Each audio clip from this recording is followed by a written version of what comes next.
Tiga pengedar sabu yang kerap kali meresahkan masyarakat, terutama di kawasan Tulung Selapan, Ogan Komering Ilir, akhirnya diamankan oleh Badan Narkotika Nasional Sumatera Selatan.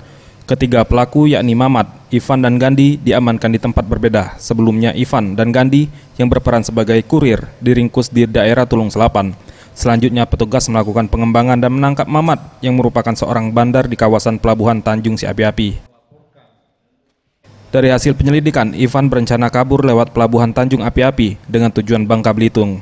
Barang haram ini distok di Palembang dari Aceh, kemudian masuk melalui jalur darat dan diedarkan di daerah Tulung Selapan.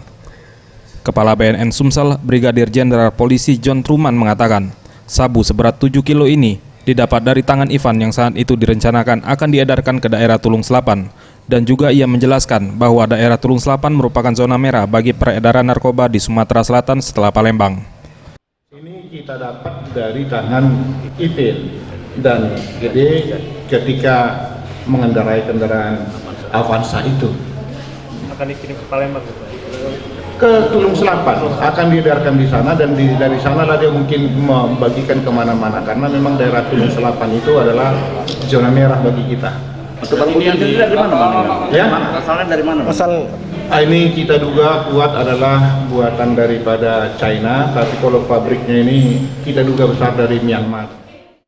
Selain sabu, petugas BNN turut menyita aset milik bandar narkoba senilai kurang lebih 2 miliar rupiah, serta beberapa aset seperti 2 unit rumah yang berada di daerah Tulung Selapan serta beberapa kendaraan, yang nantinya aset tersebut diajukan ke pengadilan dan tindak pidana pencucian uang. Tim Liputan, Sriwijaya TV.